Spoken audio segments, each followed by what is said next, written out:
G'day poker people, welcome back. After just narrowly eking out a victory in the $60 an hour at 1-3 challenge, I was ready to move on to bigger and better things. But before I played any more poker, it was Christmas time in Florida and I went down to visit some family in Sarasota, or really it's my wife's family. But whilst I was there on the 26th of December, which will be Boxing Day in Australia, I don't think it's called that in America though, I went into the One-Eyed Jacks to play a session of 2-5. Ended up having to play some smaller games before we got into the 2-5 one, but we're about to cover all that in this vlog. So let's not waste any more time, get to gambling, and let's go. We are here in Sarasota. I was up here for the Christmas break, and it's actually the 26th of December now, which is Boxing Day to my colonial overlords. But in America, it's not really a thing, but it's definitely a day where I can go gamble. Gonna check out the One-Eyed Jacks in Sarasota here. Played here once a while ago. I made a non-live footage vlog from there, so we'll get the first live table footage vlog from the One-Eyed Jacks in Sarasota on the Leebets channel anyway. Hopefully, it's a public holiday, so hopefully there's a bunch of games running, fingers crossed, and hopefully they're good games. I've got the Bucky Irving jersey on to blend in with the fish because everyone knows there are no good regs that wear sports jerseys. Just joking. Let's get in the action right now. Let's go. So we are back at the One-Eyed Jacks, and this time, yep, we got live table footage. Let's freaking go. There was massive wait list for everything when I showed up, and the first game I got into was a 1-2 game where I ended up playing for about 40 minutes and only lost $3 after VPing like one time. So then I get called for a 1-3 game where I play for about 15 minutes and I actually won $142. So there we go. Adding to the impressive 1-3 win rate. Then I get called yet again for another game. It's called a deep stacked 1-3, which allowed you to buy in for 1,000 as opposed to 500, where I played another 15 minutes. I lost $4 this time, so slightly taken away from that 1-3 win rate before finally, after about an hour and 15 minutes, I get called into the 2-5 streets. I'm in it for 1,000 bangers where I play this first interesting hand. Let's get to it. This first hand is actually a double board PLO bomb pot. Every dealer change in Sarasota at the 2-5 game, they do a double board PLO bomb pot for a $10 ante, and then they take 2 sets of rake for both the boards.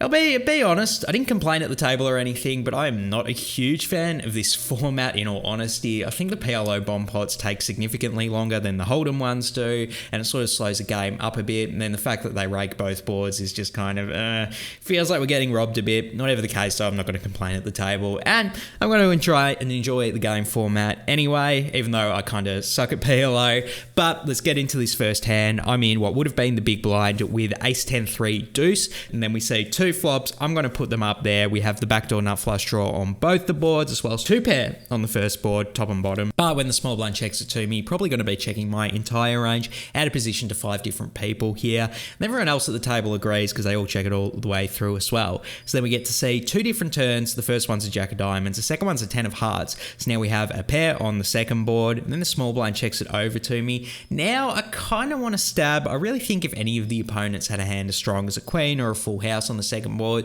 they probably would have bet out. So I'm feeling somewhat confident about the strength of my hand on the second one. But even if I'm wrong about that, I've got pretty good insurance with 2 pair on the first board. But really just betting here, hoping to take down the pot as quickly as possible. So I go ahead and bet 40, less than size of the pot. Don't want to go too huge out of position to so many people here. But then fortunately, everyone in position to me folds, and the small blind actually calls. So we are heads up to 2 different rivers. The first one is the 5 of diamonds. The second one is the 8 of spades. Now double pairing that board. The small blind checks it over to me. Now I think we have a pretty interesting decision. I think there's a decent chance that we do have the best hand on one of these boards. But as I mentioned previously, I think if the opponent had a queen, they probably would have just led out on the turn at the very least, or considered check raising. So I don't think they have a super nutted hand. So I'm wondering if I can bluff them off of a hand that's like 2 pair on the top board, but even if they call with that, there's like a pretty good chance that we have the best hand on the second board. Maybe that's just me being a complete newbie fish to the double board PLO and bomb pots. Let me know if I've absolutely butchered this hand, but I did decide to pot it on the river. I go ahead and make it 150 because the rake isn't counted in when you pot it. So I go ahead and make it 150, and then the small blind is in the tank for probably a good 20 seconds or so, and he says, I really hate calling to chop, and then eventually he does call. I show my hand, and then the villain shows Ace Jack 9-4. So he actually scoops me because he has a better 2-pair on the top board, and he has the straight on the second board. So not really sure what he was worried about, but whatever the case, I think we probably overplayed our hand on this one, and GG. So after that PLO catastrophe, we return to a game I'm much more comfortable in, regular 2-5 no limit hold'em and a passive hijack open limb, so then I'm on the button with ace-4 offsuit. I go ahead and raise it to 25, definitely on the looser size of ISO raises, but if you don't think the blinds are going to 3-bet you aggressively, I don't mind doing it with a wider range, so I go ahead and make it 25, and then I get called by a passive big blind as well as a limper. So we're 3 ways to a flop of Queen 7 deuce with 2 spades. When the action checks to me, I've got some showdown value with ace high, and don't really want to bluff into 2 people with uncapped ranges, so I go ahead and check it back, and we get to see a free turn, which is the 6 of hearts. Now the big blind and the hijack check it over to me again, and now in this spot I think it's a good opportunity to go ahead and start stabbing. I think if the opponents had a hand that was like a strong queen or better, they probably would have just bet themselves on the turn, and they might have some weaker pairs that will call a bet here, but you know, if they call with a weaker pair here, they're not necessarily going to want to call a big bet on the river. So we're betting here, expecting to get called by better, but you know, setting up the river bluff. So I go ahead and make it 40, and then both the big blind and the hijack call, which is not quite what we wanted to see. But when the river is the jack of diamonds, and it doesn't really finish anything out there except for like queen jack, and both the opponents check it over to me again, I think I just have to go ahead and bluff here. If I check it back, we know we're going to lose, and I just really don't want to check it back here and lose to like king 7, for example, when I could have bet them off of that type of hand, plus a bunch of draws missed, which are natural folds. We do beat most of those, but whatever the case, really want to go for it here for sure. I go ahead and bet 125, and then both villains folds. Let's go, we're getting the bluff through, and we're doing much better in hold'em than we are PLO. Let's keep this momentum up in the next hand. I'm in the low jack with 7-6 of hearts. I go ahead and raise it up to 15. Probably shouldn't be using such a small open size in such a passive game. Whatever the case though, small mistake if it is one here. I make it 15, and then I get called by a passive hijack as well as a tilted cutoff. So we are 3 ways to a flop that is 8-5-4 rainbow with 1 heart. I've definitely seen worse flops in my life. Now, the strategy I was playing at the time is just to always check hands, multi-way out of position. And since I've played this session back in December, I've sort of updated my strategy to include some nutted hands in my betting range, even out of position to 2 people, particularly if both the opponents are passive and likely to call wide. I think I'm just missing EV by not trying to put in money here, since they will check back 8x combinations pretty frequently, in all honesty, particularly multi-way. Whatever the case though, I stuck to my default and checked it here. Not in love with the play though, and then unsurprisingly, both the villains check back, so we do see a free turn, which is the ace of spades, putting out backdoor spades. Love this turn. I think both the opponents are going to have a million ace-x combinations in their flop checking range, including a bunch that have 2-pair. So when the action's on me, definitely want to start betting now.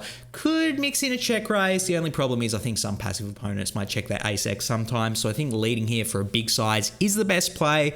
I ultimately decided on 35. Probably could go a bit bigger. Something like 50 might make more EV. Whatever the case though, I made it 35, and then the hijack calls and the cutoff folds. So we are heads up to a river, which is the 7 of spades, so it does put in the backdoor spade draw, but it also puts out a bunch more 2-pair combinations, so I definitely want to go ahead and continue betting to try and get called by those 2 pairs.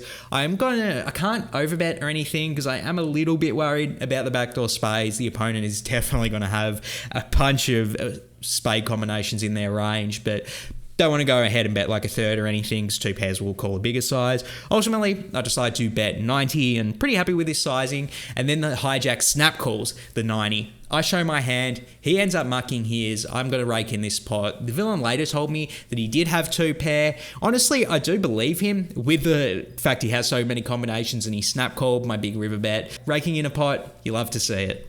G'day poker people, I'm here today to tell you about my new favourite app that is helping me improve my game day by day, and it is the Fastroll Poker app. Essentially what it is, it's a hand history tracker for live poker players, something akin to Poker Tracker for online poker, but they're bridging the gap and they're making it for live players and following a very user-friendly, intuitive software. You can input the hand histories literally right after you're done playing them in a matter of seconds. It takes me about 15 to 30 seconds after I've played each hand, and they're stored on a database inside the app. And the beautiful thing about that is after the session's over, I can go back and look over the hands I've played and see what I'm doing well, and more commonly where I've punted off a lot of money, and thus helping me know what the leaks in my games are and then how I can plug them. So I cannot recommend this app strongly enough if you are a serious poker player. I've been offered many sponsorship deals in the past from things I think were a bit shady. This is the first thing I actually wanted to promote because I think it is actually a very good tool which will help you guys actually improve your poker game. So if you want to try it out, use the code LEEBETS when you purchase an annual subscription and you'll get the first month free.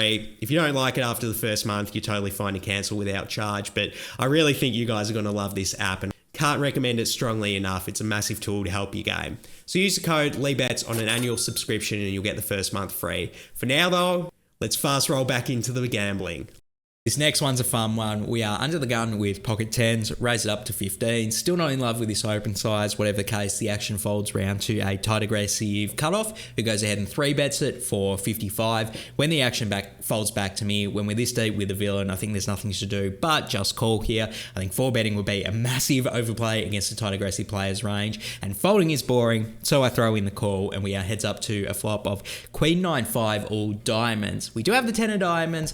I go ahead and check it in flow to the villain who c-bets for 40, and I think this is a pretty clear cut just call here. I think check raising would be pretty awful in this spot. The range of hands that my opponent's going to continue with has us absolutely crushed. It's all the hands that beat us and stuff with the ace or king of diamonds, so I don't want to inflate the pot against that range. Just calling, keeping ranges wide, and which is what I do. So we're still heads up to a turn which is the king of hearts. Definitely not the best turn card in the world. I check it over to the villain in flow who keeps betting. He makes it 100.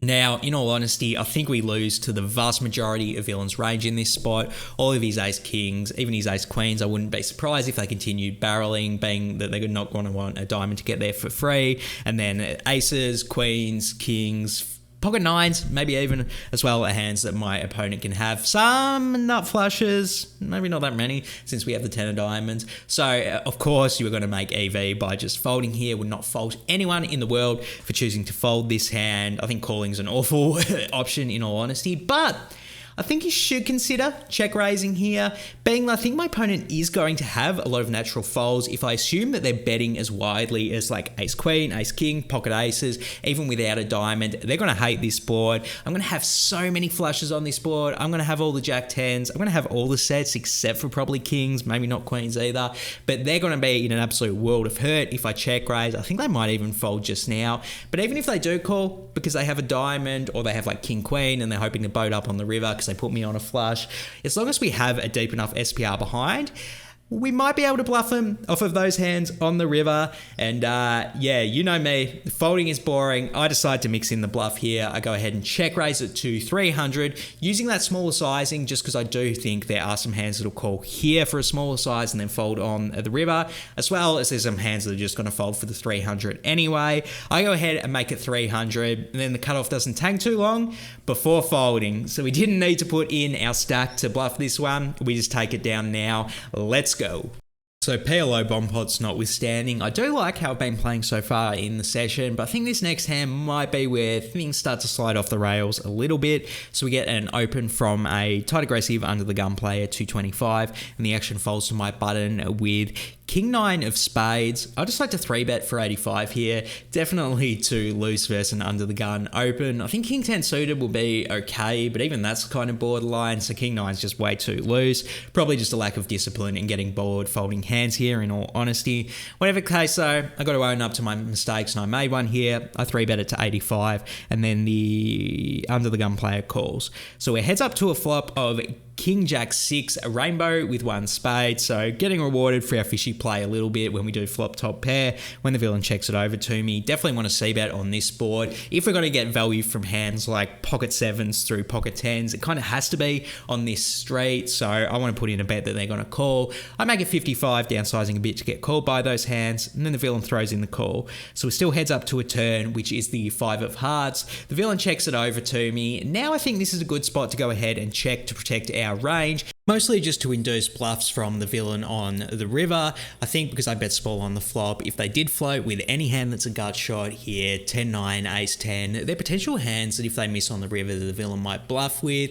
And additionally, it makes sense to play this hand a bit cautious since I think the villain's going to have a lot of kings with a stronger kicker in their range. So if we are going to protect our range with anything, this is kind of the ideal hand to do it with, in my opinion. So that's what I do. I check it back. The river is the 6 of clubs, and then the under the gun player leads out for 300. Now, even though my initial plan was to call any bet on the river, having checked the turn to induce, when I look over at the villain, he seemed like nervous when he first bet, which I thought was a good thing, because I'm like, okay, maybe he's nervous because he's bluffing. But then after I didn't, I tanked a few seconds whilst I was thinking, the villain looked more relieved the longer I tanked. And now I'm thinking, is the villain going for thin value with not that betting king queen or king 10 would be thin value here, but it's just the fact he used a large sizing, and then when I don't snap call him, he's kind of relieved that I didn't check ace king or pocket aces on the turn. I don't know. I'm thinking maybe that's what the live tells are telling me in combination with the large sizing, and then I do get a bit of hesitancy from calling, but look, if I did check this hand on the turn with the plan to induce a bluff and it works, I will be an absolute fool for not calling, I suppose is one way to look at it. So I do throw in the call, only for villain to show me king queen offsuit.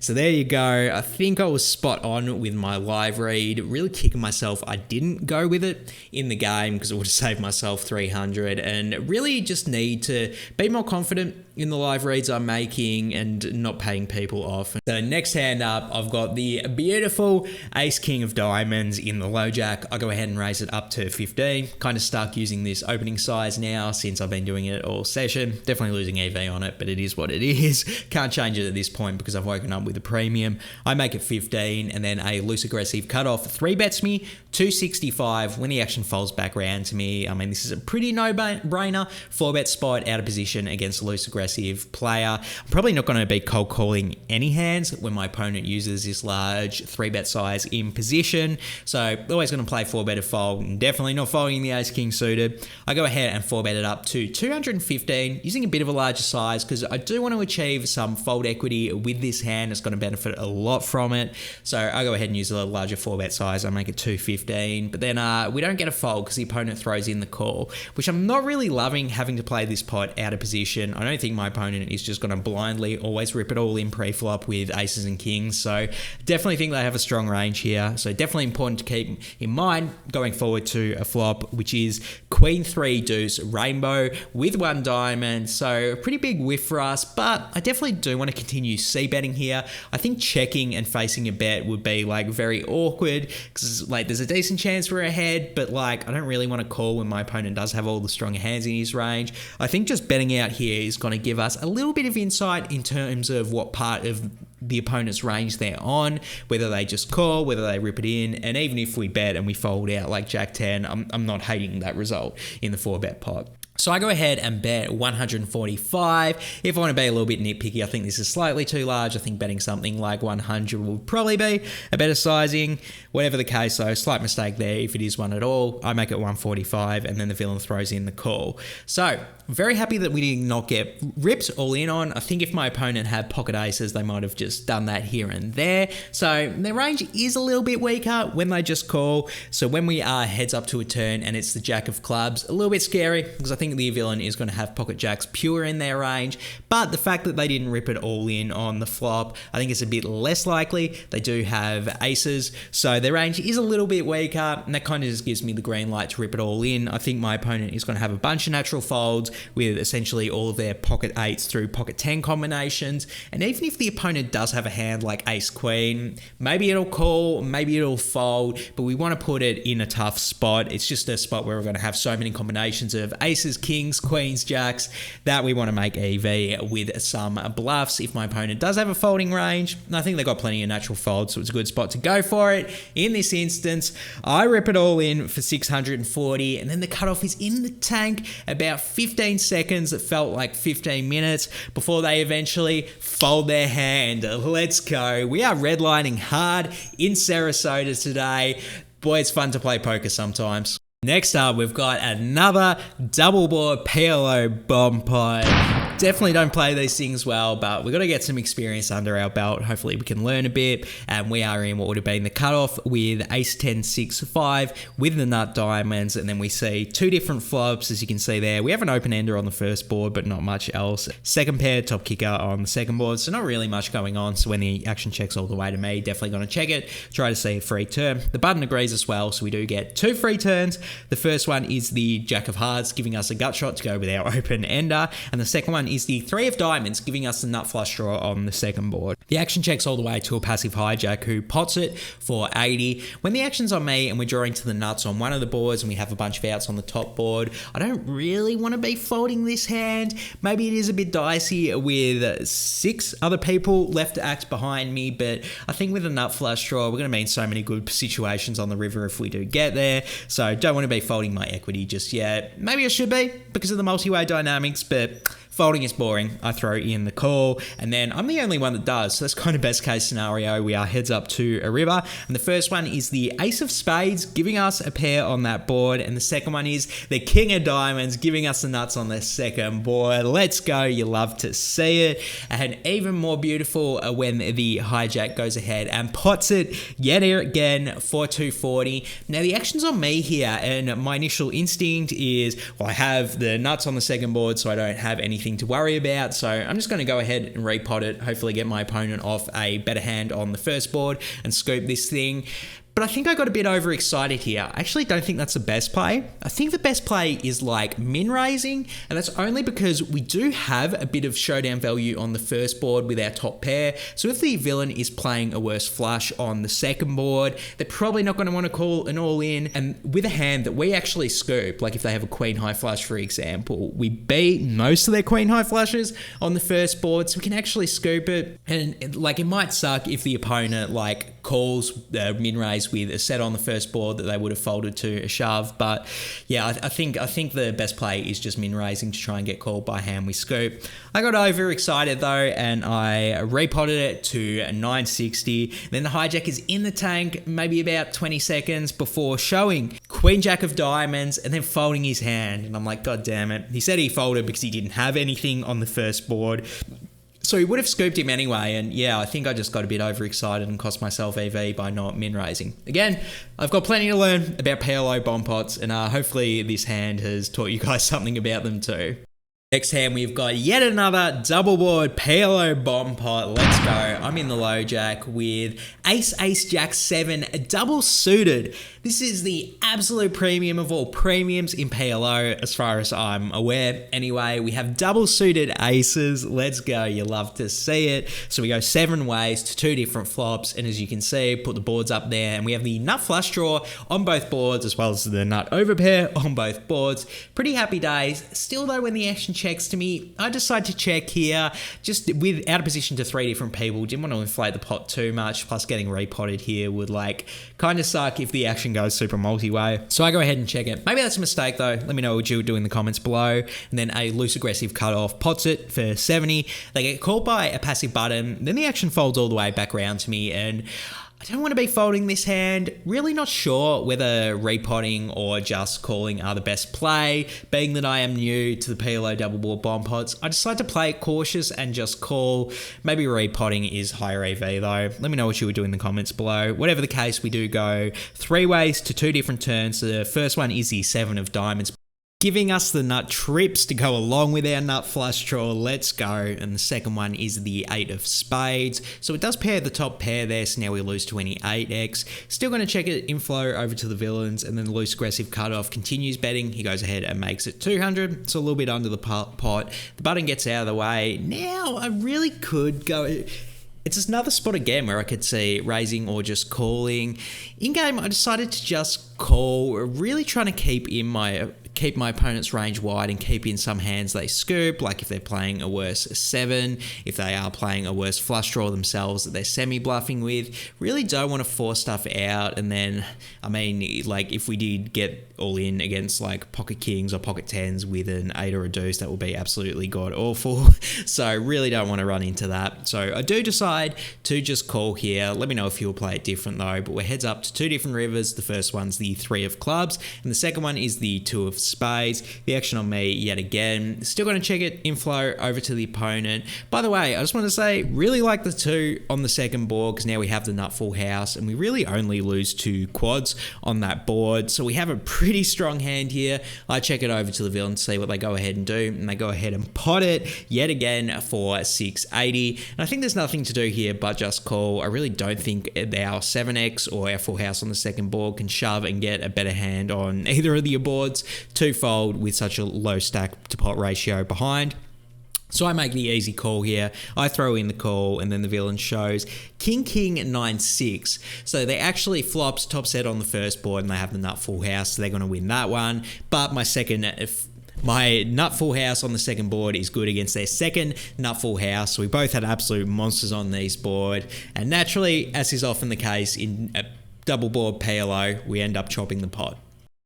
So after this absolutely action-packed 2-5/PLO bomb pot game, I was getting pretty tired about 8.5 hours into the session, and I decided I was going to go back to my auntie-in-law's house pretty soon afterwards. But we've got one final interesting hand of No Limit Hold'em to leave you guys with, and it's a doozy for sure. So the action starts off on a tight aggressive button who opens it for 10. Now I'd seen this opponent use a bunch of different raise sizes pre-flop, and if he had a premium hand, he was usually raising to 25. So I think this $10 open is just like any 2. He's just playing because he has the button.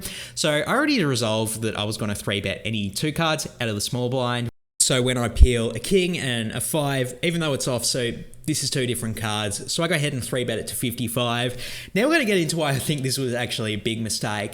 The big blind the plays from my directs left was about 6 spears deep, and he had a tendency to play passive anyway. He throws in the cold call. This is why it's a mistake. If he wasn't there or he was already like projecting a fold, then I would really like this play. But when we've still got him to worry about, it's spewy to just be 3-betting any 2 cards here. Definitely should 3-bet a wide range, but not quite this wide. Whatever the case though, the big blind throws in the call, and then unsurprisingly, the button does fold. So now we're heads up with the drunk player, to be frank, and the flop is Jack 9-6 rainbow. I think when the opponent cold calls the 3-bet, they're going to have a lot of pocket pairs and probably all the pocket pairs on this board, so I don't really want to go ahead and blindly stab into what is likely a strong condensed range. So I check it over to them to see what they go ahead and do. When they check back, I'm pretty convinced that they don't like this board too much and their range isn't super strong. So I already had the notion in my head that I was going to bet pretty aggressively on the turn, and the turn is the 9 of spades, putting out backdoor spades. Now, this is where I just go with the notion that I already decided on the flop I was going to bluff, and I went ahead and bet 75. I think I should have been a bit more nuanced with this though. The 9 is going to be pretty good for my opponent's range. I think they're going to check back most of their 9x on the turn, and sometimes we're just running into an absolute monster with a bluff here. So really don't like this stab, in all honesty. At least it is going to start to put some pressure on his like pocket 2s through pocket 8s type stuff, but yeah, might be a little bit too loose. I go ahead and bet 75, and then the villain throws in the call. So we are heads up to a river, which is the ace of spades, and to be straight up, this is just a really bad river for me. I think the opponent's going to have plenty of ace-x floats on the turn that we're just calling because they figured ace high had showdown value, which I'm not going to be able to fold them off of, and additionally they probably have a bunch of spade combinations as well. Remember, it's a passive player who is at least 6 beers deep in the 2 hours I've been playing with him anyway. So it's just a spot where my opponent has a really strong range. Wouldn't be shocked if they had a 9 either. So I really don't think I should be bluffing in this spot. But 8.5 hours into the session, feeling fatigued, my discipline was definitely not what it should have been in this spot. I had in my head that I could bluff my opponent off of like pocket 8s through pocket 2s type stuff, which is probably true. But if I'm going to bluff them off of that, I need to use like an overbet sizing, which again, I don't think is a good idea when my opponent has plenty of strong hands on this board. But I didn't even do that anyway. I went ahead and bet 125, absolutely nut low sizing. I don't think I'm going to be able to get him to fold anything like a 6x. Pocket 2s might call me. It's getting such a good price. So yeah, this is just absolute fatigue and tilt kicking in because I'm so late in the session. I'm pretty tired. Should have left way before I played this hand because yeah, I'm going to own up to it. This is a massive mistake and I'm going to own up to it on the vlog and tell you guys about it. Whatever the case, I bet 125 and then as soon as the chips leave my hand, I realize how much of a silly mistake this is. Regardless though, the opponent is in the tank for a pretty agonizing 60 seconds and I'm almost for certain that he is going to call. And after about 60 seconds, he says, "This doesn't make any sense, buddy." As he throws in the chips to call, I end up showing my king high and he shows pocket 7s. So wow, really bad bluff on this one. And it was definitely time that I racked up my chips and called it a day at the One-Eyed Jacks in Sarasota. So there you have it, the first live table footage on the Lee Bats poker vlog from the One-Eyed Jacks in Sarasota. Ended up getting in a total of 8 hours and 55 minutes of play for a pretty long session. In terms of how I feel about my play, if you ignore that first PLO bomb pot, I don't think I was playing really well at the start of the session. Definitely using good aggression to bluff my opponents in spots where I thought they had weak ranges. So very happy with that. But towards the end of the session, that definitely turned and I was sort of just bluffing more spewily, if that is a term. The King 5-1 is pure spew, absolutely awful hand. I also really dislike my King 9 suited call on the river, and it was sort of a tendency I noticed in a few spots during this session where I would make my mind up what I was going to do on the next straight, on the previous straight, and then I was kind of had tunnel vision on that, and I didn't take in new information and new data points which would sort of inform me to make a better decision than when I already made my mind up. Maybe that's due to a bit of fatigue. Maybe it's due to a bit of hubris potentially, where I just think I can think 2 steps ahead of my villain and don't need to factor in every data point. So definitely plenty of stuff I need to improve with my game going forward, particularly if I'm going to be playing larger stakes from now on. The games are going to be a little bit tougher at 2-5 than they were at 1-3 in all honesty. So going to give myself a B grade for today. Plenty to improve on, but not a totally awful session by any means. Definitely use some good aggression in good spots and that stuff I want to keep doing going forward. Unfortunately, had not so great results on the session, ended up losing 349, so definitely not the hottest start to the One-Eyed Jacks grind. Hopefully we can come back stronger in the next one when we play at One-Eyed Jacks again, and hopefully play the PLO bomb pots a bit better. So hit subscribe and you'll get that vlog when it comes out. For now though, I'm out of here. Luck on!